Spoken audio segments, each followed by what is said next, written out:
जय श्री कृष्ण। तो आप लोग सुनेंगे श्रीमद् भगवद गीता का 7वां अध्याय और 7वें अध्याय का 24वां श्लोक और उसका हिंदी में अनुवाद और कल से आगे। जय श्री कृष्ण। तो आप लोग सुने। कहते हैं कि प्राचीन समय की बात है, काशी नरेश ने एक बार रात्रि में स्वप्न देखा। स्वप्न में देवदूत ने उससे कहा, नरेश तुम बड़े पुण्यात्मा हो, तुम्हारे लिए स्वर्ग में एक आवास बना है और जब चाहो तब तुम उसमें आराम कर सकते हो। यह देखकर राजा को अपने पुण्यात्मा होने का गर्व हुआ। गर्व मनुष्य की योग्यता को मार डालता है। राजा को हुआ कि जब स्वर्ग में मेरे लिए आवास तैयार ही है तो अब मुझे क्या चिंता। जय श्री कृष्ण। अज्ञानी जीव को जब संसार की तुच्छ चीजें भी मिल जाती हैं तो वह निरंकुश हो जाता है। एक बार काशी नरेश जंगल में गया तो खुशनसीबी से वहां उसे एक महात्मा का झोपड़ा दिखा। उसने सोचा चलो जरा सुन लें महात्मा के दो वचन।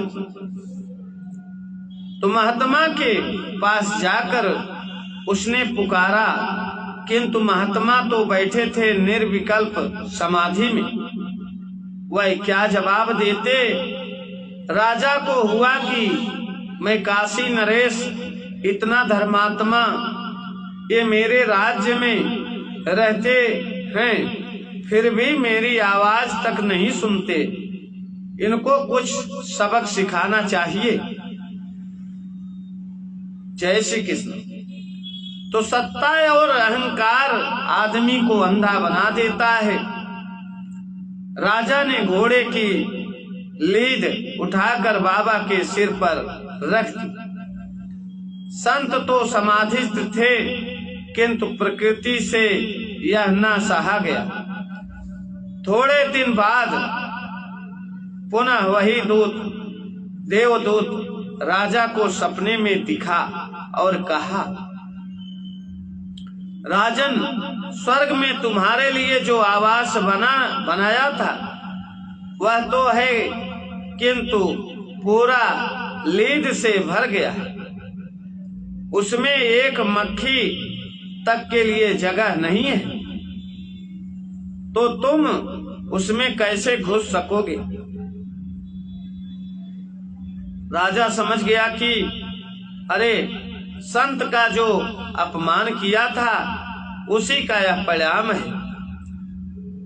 जिनके चित्त में इच्छा और द्वेष नहीं है उनको आप जैसी चीज देते हो वह अनंत गुनी हो जाती है।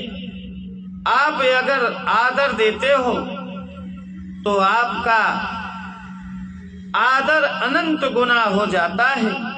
आप अगर उनसे प्रीति करते हो तो आपके हृदय की प्रीति अनंत गुनी हो जाती है। आप उनमें दोष देखते हो या उनसे द्वेष करते हो तो आपके अंदर अनेक दोष आ जाते हैं। जैसे खेत में आप जो बोते हो वही उगता है।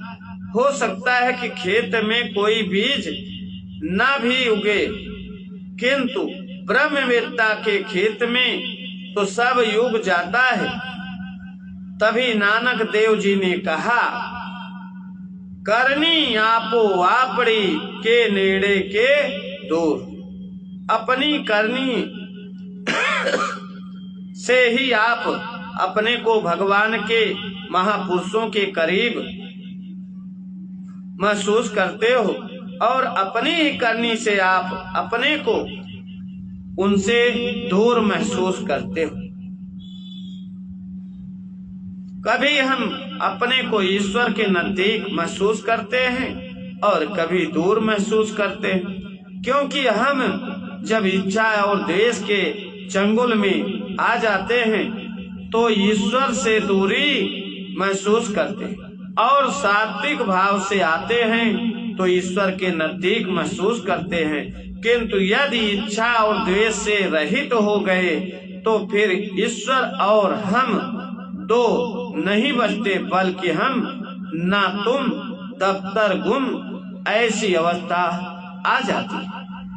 जय श्री कृष्ण। तो उस काशी नरेश ने देवदूत की बात समझ ली कि मैंने महापुरुष का अपमान किया, इसलिए स्वर्ग में मेरा जो आवास था वह लीद से भर गया है। सुबह उठकर उसने वजीरों से बात की, कैसे भी करके वह लीद का भंडार खाली हो जाए, ऐसी युक्ति बताओ। चतुर वजीरों ने कहा, राजन एक ही उपाय है, आप ऐसा कुछ प्रचार करवाओ ताकि लोग आपकी निंदा करने लग जाएं। लोग जितनी निंदा करेंगे उतनी लीद उनके भाग्य में चली जाएगी, आपका निवास साफ हो जाएगा। राजा ने ना किए हों ऐसा दुराचरणों का, दुर्व्यवहारों का कुप्रचार राज्य में करवाया और लोग राजा की निंदा करने लगे। कुछ ही दिनों के बाद देवदूत ने स्वप्न में आकर कहा, राजन तुम्हारा यह आवास करीब करीब खाली हो गया है। अब एक कोने में थोड़ी सी लीद बच गई है, वह लीद तुमको ही खाली पड़ेगी, तुमको ही खानी पड़ेगी। राजा ने देवदूत से प्रार्थना की, उसको खत्म करने का उपाय आप बता दीजिए। देवदूत नगर के और लोग तो तुम्हारे दुराचरणों का प्रचार सुनकर निंदा करने लग गए हैं, लेकिन एक लुहार ने तुम्हारी अभी तक निंदा नहीं की, क्योंकि वह लुहार सोचता था कि जब ईश्वर ने सृष्टि बनाई तो मैं क्यों किसी की निंदा सुनकर द्वेष करूं और किसी की प्रशंसा सुनकर इच्छा करूं। मैं इच्छा द्वेष नहीं करता, मैं तो मस्त हूं और आप में, अपने आप में वह है तो लुहार लेकिन है मस्त, इच्छा द्वेष से बचा हुआ है। वह लुहार अगर तुम्हारी थोड़ी सी निंदा कर ले तो तुम्हारे महल की एकदम सफाई हो जाएगी। यह सुनकर राजा वेश बदल कर लुहार के पास आया और राजा की निंदा करने लगा।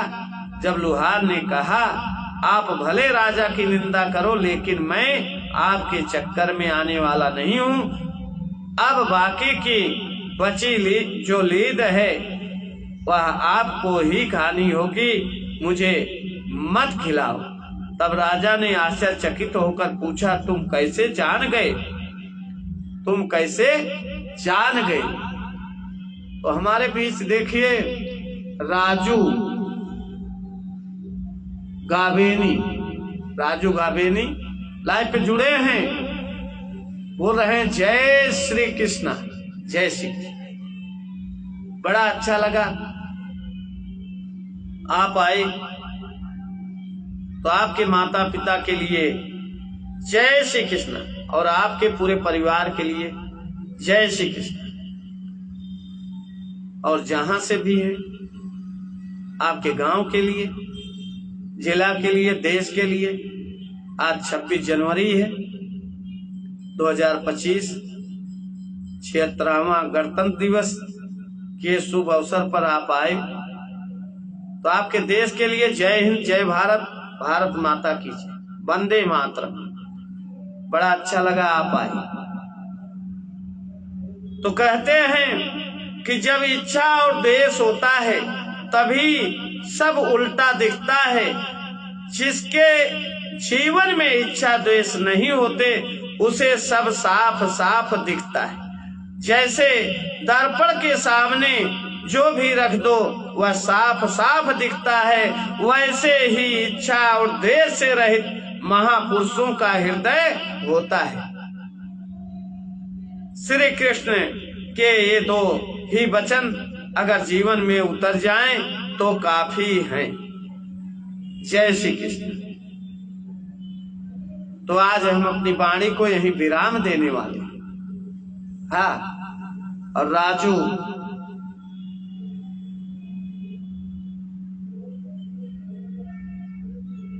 गाबानी जी बोल रहे हैं वंदे मातरम, भारत माता की जय। तो आज हम अपनी वाणी को यहीं विराम देंगे, कल इसके आगे। तो अभी चल रहा है श्रीमद् भगवत गीता का 7वां अध्याय और 7वें अध्याय का 24वां श्लोक, और 24वें श्लोक का हिंदी में जो अनुवाद चल रहा है वो अभी आगे चलता रहेगा।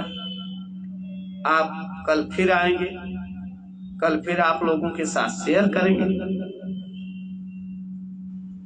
और अच्छा लगे तो आप लोग शेयर करेंगे, सब्सक्राइब करेंगे, लाइक कमेंट करेंगे। और अच्छा लगेगा, किसको अच्छा नहीं।